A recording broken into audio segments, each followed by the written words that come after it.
Good evening! I guess it's bedtime story time. Today we'll be reading my interpretation of Antigone by Sophocles. Antigone is Aretha. I wrote it about 3 or 4 years ago. Very, very famous book. Once upon a time, somewhere on the south side, there lived two very opposite sisters named Aretha and Lucretia. Pleasant names, right? One day, the headstrong one out of the two, Aretha, found that their brother Otis had died. They were heartbroken. And as you see, there's Aretha. I'm so sad. I could resort to violence. She's crying. She's crying. Do you feel that emotion? I feel that emotion. And then we have Lucretia. What are we going to do? Alright, I guess this is from the hood. Next page. Aretha's news had shaken Lucretia's world. But just then, things got worse. Aretha told Lucretia how the ruler of somewhere on the south side, Alfonso, had just made it illegal for Otis to be buried. Aretha didn't care that it was against the law. She decided that she would bury Otis anyway. Lucretia was outraged. She didn't want to go along with her sister if that meant breaking the law. She went out and buried Otis, and if you look here, you see Aretha with her mouth open, and she's looking kind of pouty. And we have Lucretia, and she's like, ah!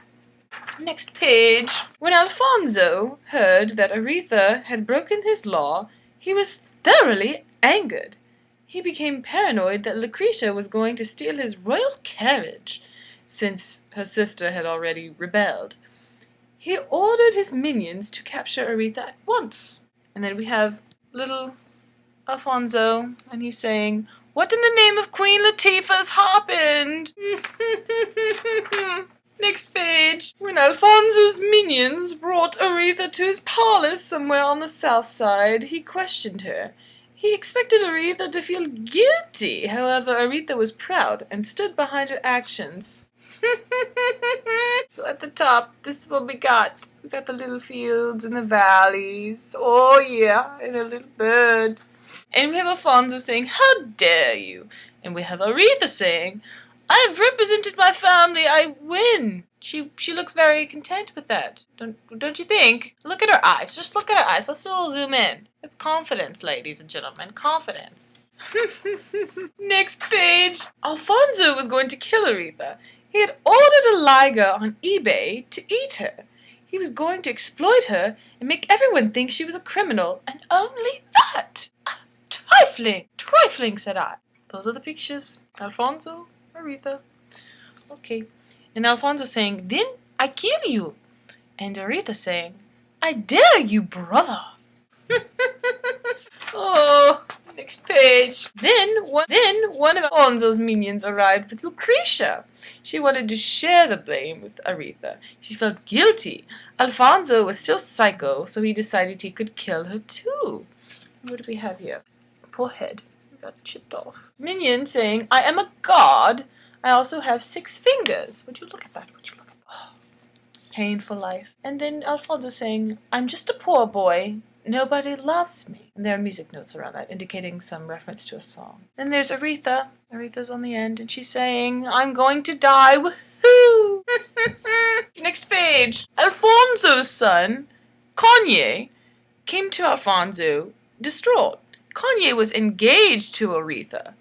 He didn't want her to die. He thought her actions were right. He stood up to Alfonso for Aretha and Lucretia's lives. And we have Alfonso at the top in the little sunshine. "Oh, my son's sad. Young chap will get over it." Next page. Alfonso hit a weak point and decided that he wouldn't kill her but leave her fate up to the gods. He locked her up in a tower with food and water. Then we have little Alfonso. "I shall lock her in a tower like Rapunzel." And we got this little tower, and there's like a train of hair. I don't know if you can see my artistry. Look at that. Doesn't that make you want to sing, sing, sing? Next page. Kanye was distraught and jumped off a cliff. Out of lamentation, his mother, the first lady of somewhere on the south side, got bitten by a poisonous snake and died.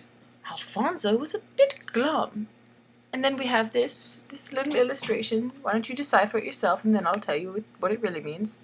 I guess it's his mother. Yes, his mother. There's the snake, and she's got X's on her eyes indicating death. She's got a checkered dress, so maybe she's much like the Queen of Hearts. It's red and white. Symbolism, I think, maybe. And then we have, jumping off a cliff into the water, much like that Twilight movie. I'm so prophetic. And then we have Kanye. I guess this is Kanye? No, that was Kanye jumping off a cliff. I don't know my own story. And then we have Alfonso with the crown saying, "That's sad." Like I said, a bit glum. I don't think it really got to him, do you? Next page. That was when Dr. Dre Diddy, the ruler of somewhere on the north side, came into the picture. He overthrew Alfonso and sent his liger back to its previous owner. Then he freed Aretha, and things started to go back to normal. And off the top you can see, this is Kanye with his liger, or with the liger, and he's saying, "I'm in charge here. The line for autograph starts that way." Look at the dreads, look at the dreads, look at the detail, look at the detail. Would you look at that? Look at that. Next page. They all lived happily ever after. Lucretia went to a therapist for a month for her guilt issues. The therapist decided that the best solution would be to remove her conscience. Dr. Dre Diddy fell in love with Aretha, and they started a book club. They're thinking about adopting a liger. And then we have this. We have Lucretia, the absentee sister, much like a sidekick or a toady. Then we have Otis's headstone. It says, "Honorable Soldier." And we have ex-First Lady. Not much to talk about. Then Kanye. He had nice hair. I hope by now you're very tired of my voice and tired of the world around you, and this has made you sleepy. Good night, and thank you for listening. Ciao.